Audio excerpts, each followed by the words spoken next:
今、アメリカでは激しいインフレーションなどにより国外脱出する国民が急増しているのだ。今回はそんなアメリカ人の生の声を紹介していくのだ。A record number of Americans are reportedly leaving the United States permanently, not just moving states, not just taking vacations, actually leaving the country, and in some cases, even giving up their U.S. citizenship altogether. According to new reports, 2025 may have marked the first net population loss from Americans moving abroad since the Great Depression. Think about how insane that is. For basically 2 centuries, America was the place everybody wanted to move to. Now thousands are trying to figure out how to get out. And the reasons people are giving? Unaffordable housing, sky-high living costs, political division, burnout, people saying they feel like they're surviving instead of thriving. One poll found that 1 in 5 Americans would permanently leave the country if they could. Mexico has become one of the biggest destinations. Europe is seeing record numbers of Americans relocating, and the number of people officially renouncing citizenship has exploded compared to past decades. Before 2009, only a few hundred Americans gave up citizenship each year. Now, it's nearing 5,000 annually. That's not normal.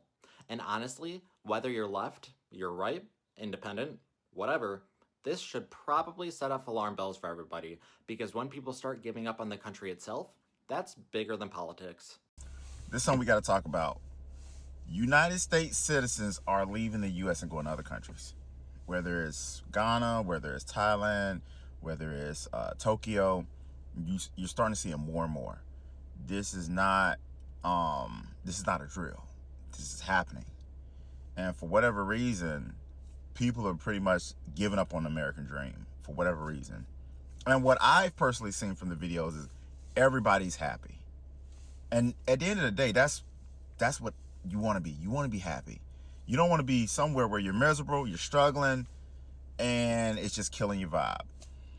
But we really gotta, I think this is something we gotta start talking about. People will come to America because America was what they would say the American dream. And I think the American dream is now turned into the American nightmare. And when you look at these other countries, if you're cultured enough, you'll see that, man, the places are beautiful. They have the same thing, if not more. The prices split in half, probably less than split in half. And you get a lot more. But it's just weird. We have these politicians in place right now who are just really turning this shit into a third world country. Like when you have U.S. citizens that decide to say, you know what, fuck this place, I'm out. And just uproot their entire life and go to another country that they have no clue about, and they're taking the biggest risk. But when you look at them a year, 2 years later, they're extremely happy.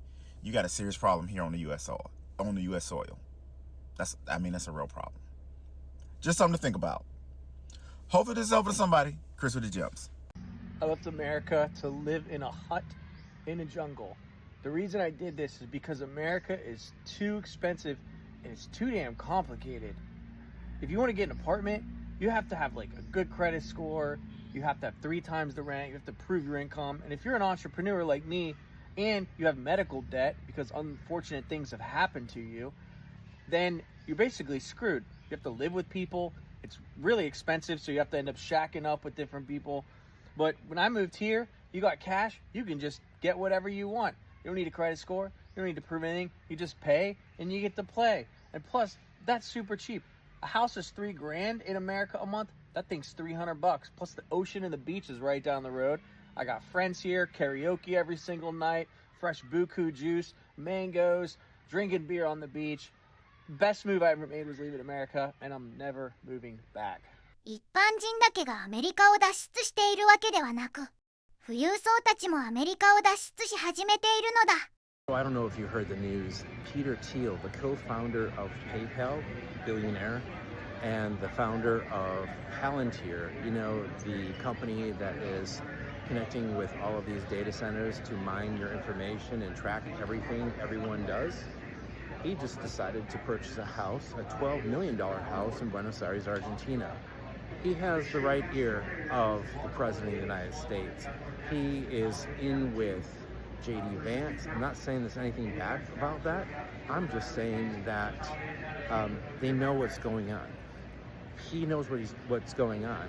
He decided to move his family temporarily to Buenos Aires. That's pretty freaking far away from the United States. So for someone who is managing, running, owning billions of dollars of companies in the United States to decide to move he and his family to South America, pay attention. The door is still open. This is your chance to do what the billionaires are doing because they already know what's going on. They know that the U.S. is not going to be safe in the next few years, and they're getting out now. People are getting their secondary visas. People are getting their secondary residencies. Americans are leaving the USA because they can't afford America anymore, making $100,000 a year, yet they feel suffocated financially because the price of things keep going up. They keep printing money and the wages ain't going up, all right? Matter of fact, there's job loss and there's cuts and all kinds of stuff going on. So once people leave that kind of environment and they go somewhere else and they realize life is supposed to be lived, it's supposed to be simple, it's supposed to be much more about enjoying your health and your family and your loved ones and your purpose and all of these things, rather than spending most of your life at work. What kind of a freaking life is it if you don't do what you love? If you do what you love, cool, man, knock yourself out. I do what I love. Most people, 80-something%, don't do what they love. They don't like their job, and if they didn't have to work their job, they wouldn't work their job. So I know if you watch this far, it's speaking to you. Maybe this is the sign you need to start doing some research to learn how to begin to devise your escape plan and live a better life. Because you know what? If what you're doing is not working, continuing to do the same thing, they call that insanity. You might want to book that flight. See you soon. Just when I thought I couldn't be any more disappointed in the healthcare system in this country, it's reached a new low. Now, at the beginning of checkups, when they ask you, do you drink any alcohol? How many drinks a week do you have? That costs money now. That is considered an alcohol screening. And like everything else in this country, it costs an absurd amount of money. I was charged $50 for these 2 questions. $25 a pop. That's pretty good money. There was no warning that I was being given a test that was going to cost me money. It was just kind of casual conversation, the type of thing that you do before every appointment ever. My insurance didn't cover this appointment, so I was paying in cash out of pocket. Maybe that's why I'm seeing it for the first time. Maybe it's always been this way. Have we really reached this level of greed? Have we really reached this level of nickel and diming? Every single thing. I can't take it anymore. When I was in Portugal, I went on a wine tour, and a girl on our wine tour sprained her ankle. She fell down some stairs, and the tour guide was so concerned about her safety, he's like, I'll call you an ambulance and you can get some x-rays taken. She was all like, no, that would be way too expensive. He's like, no, like an ambulance here costs like €8, and the x-rays cost maybe another 8. I don't know how accurate those numbers were, but they seemed ballpark, and I was like, oh my God, can I go on the ambulance for fun? Meanwhile here, you're asking me how many glasses of wine I have a week and charging me more than like a top shelf fancy bottle. I'm not blaming the doctors. I think the system here is just so irreparably broken, and I cannot wait to find myself in a different country where I have healthcare. Because as a healthy young male in the United States of America, I can't find any. 最後にインフレに我慢できなくなったアメリカ人が面白い歌を作っていたので紹介するのだ。Every time I leave my house in New York, I spend $50. Like without even trying, half my wallet is gone. So put me on a leash, call me a dog, give me a collar. Cause all I have left